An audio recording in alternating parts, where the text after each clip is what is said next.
اپنے معاملات کو اللہ کے سپرد کر کے اس سے ڈرنا شروع کر دو. ڈرنا، اس کو یاد رکھو. یاد، اللہ کو یاد رکھنا، اللہ کا ذکر کرنا دو مختلف چیزیں ہیں.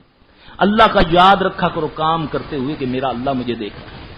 اللہ کا ذکر زبان سے کیا کرو. پھر دیکھو اللہ کی مدد آتی کیسے ہے، اللہ کا فضل کیسے ہوتا ہے.